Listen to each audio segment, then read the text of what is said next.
يا رب العالمين. الله الله. لبست الحجاب وسابت المحتوى الخارج، وهتقدم برامج دينية بدل فيديوهات الكبار فقط، لكنها تشرطت على ربنا بشرط واحد علشان تتوب نهائي، والسبب في كل ده مفاجأة.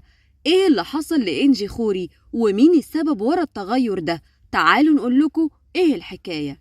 مين فينا ما يعرفش عارضة الأزياء إنجي خوري، اللي على الرغم من إنه عندها 25 سنة لكنها قلبة الدنيا بسبب محتواها وأخبارها، خاصة إنها لا بتخاف ولا بتتكسف من حد، لدرجة إنها اتمسكت أكتر من مرة في أوضاع مخلة في وسط الشارع وبرضه ما كانش بيهمها. ده غير طبعا محتواها على التيك توك وعلى الانستجرام.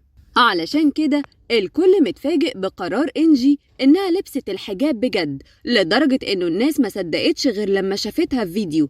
بس في حاجة غريبة جدا، وهو إنها ما مسحتش أي حاجة من محتواها القديم وسايبة كل حاجة زي ما هي، وده اللي خلى الجمهور يشوف إنها بتحاول تلفت الأنظار وتتصدر الترند مش أكتر، وكل اللي بيحصل ده مجرد شو. لكن إنجي وضحت إنه عندها شرط واحد لربنا علشان تتوب نهائي، وهو إنها تتجوز من المطرب المعتزل أدهم نابلسي. من فترة طويلة إنجي فضلت تنزل بوستات كتير إنها معجبة بأدهم نابلسي، وإنها عندها استعداد تسيب كل الحاجات الحرام اللي بتعملها مقابل إنه يتجوزها، وطبعا ما كانش فيه استجابة على اللي هي بتعمله. راحت عاملة ترند أكبر وهو إنها حامل منه. طبعا الكلام ده كله كان على فترات، وإنجي كانت محققة اللي هي عايزاه والناس اتكلمت عنها، علشان كده المرة دي هم مش مصدقينها وشايفين إنها أكيد برضو بتعمل كده علشان الترند. لكن في ناس متعاطفة جدا معاها وشايفة إنه في الحالتين إنجي ضحية.